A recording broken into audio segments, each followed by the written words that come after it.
Orlando in the fourth quarter. And if he is called upon to see some more snaps, I'm confident in bringing him. Yeah, he did a great job Saturday night. Came in, did what was asked of him, and so we're very confident in him. One of the things we do, and we pride ourselves as coaches in this program, is fall camp. Guys are getting reps. We're going 2 fields, so the 1s, the 2s, the 3s, the 4s, everybody's getting reps, and that's beneficial. So we feel like we have depth. We feel like if a guy goes down, we have the next man up mentality, and he stepped in and did a great job Saturday. And if his number's called, we're confident that he's going to do the work again this week.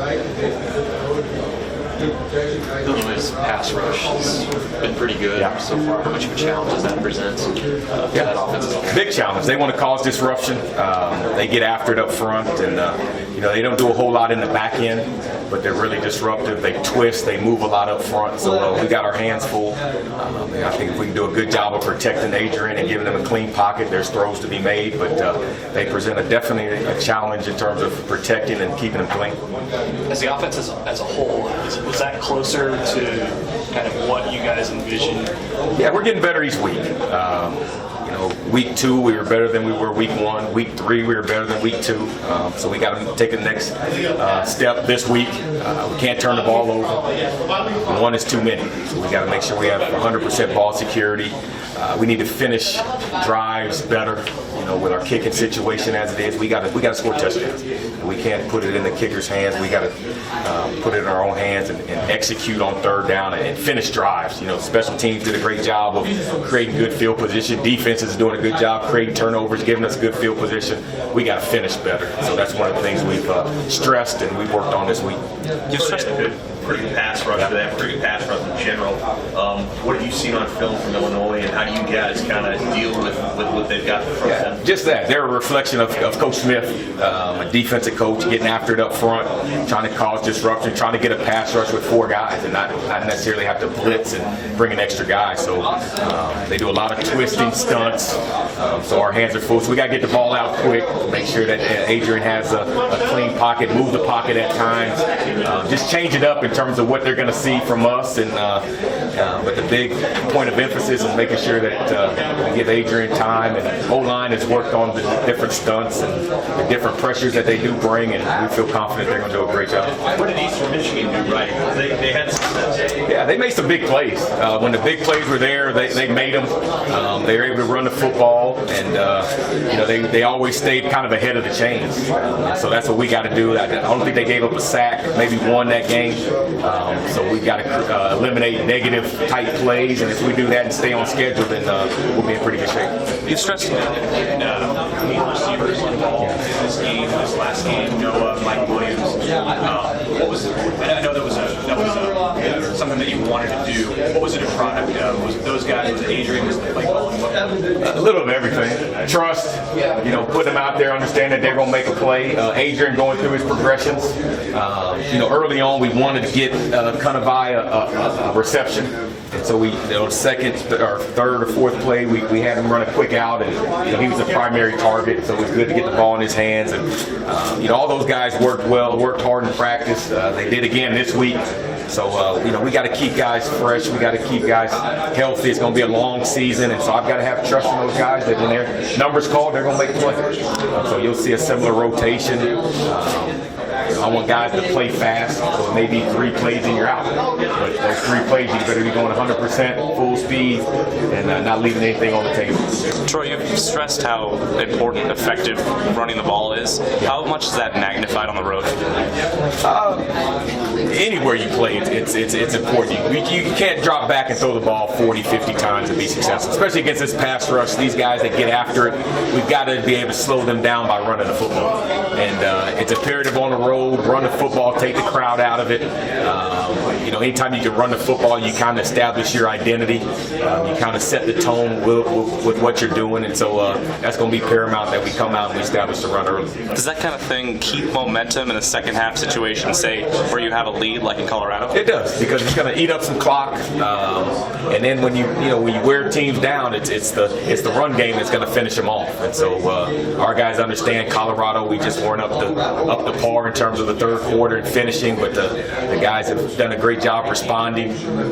Just as an offense, coming back from that Colorado, we're down, up, and they had a great week of practice last week and showed resilience coming out and beating a good Northern Illinois team that did a lot on defense. I mean, they came out first series and gave us a defensive front that we weren't expecting, and the guys made adjustments, and it just shows the type of character we have on offense and on defense, this whole team, and how we responded from a tough defeat and had a good showing last week. That last drive before the half, you guys just went right down the field. I mean, what did you notice inside there? And is that something that I guess can be replicated throughout the game? Yeah. I mean, it was 40 seconds left, I believe, under a minute left, and we went down and were able to score, able to score a touchdown. So it shows our explosiveness. It shows, when we play with tempo, when we play with pace, when we execute, that it should only take 3, 4, 5 plays to go down and score. So great confidence booster. It definitely showed us what we're capable of, and if we get in that situation at the end of the game and we're behind, we should have confidence that we can go down the field and get the points needed to win the game.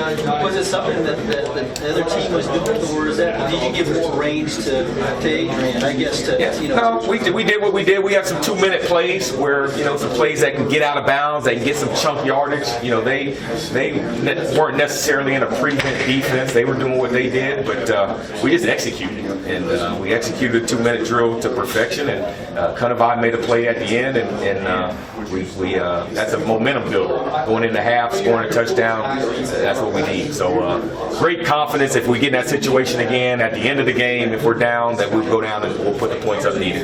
You mentioned getting wide receivers in. You got Darian Chase in the game. How do you think about those guys, the freshmen, in terms of red shirts and how to kind of use them? Yeah, we try to look at the big picture, and we kind of project if we're going to need them more than 4 games. We want as many freshmen to play in those 4 games that are ready.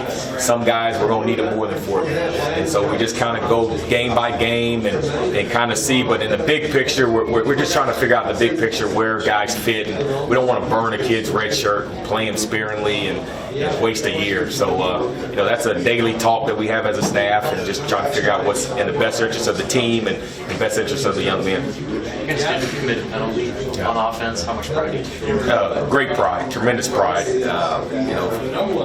This offense, if we execute and guys are on the same page and we're playing fast and with fundamentals and details, not beating ourselves, then we're pretty good.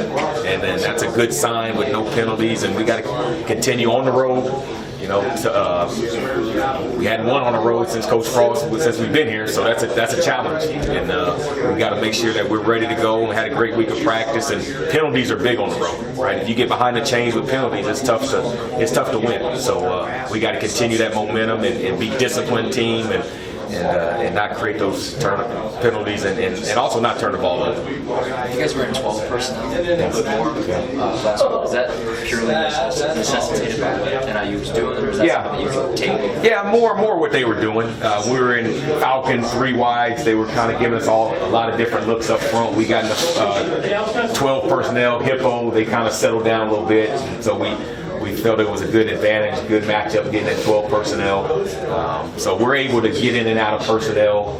We're able to change on the run, on the fly, depending on what they give us, and that's a luxury to have when you have 2 good tight ends that can stretch the field in the pass game, but also create seams in the run game. I know you guys talked in the spring and then in the fall about playing more with 2 tight ends. Is that something that can be a benefit once you get a Big Ten play to have an extra blocker? We can also.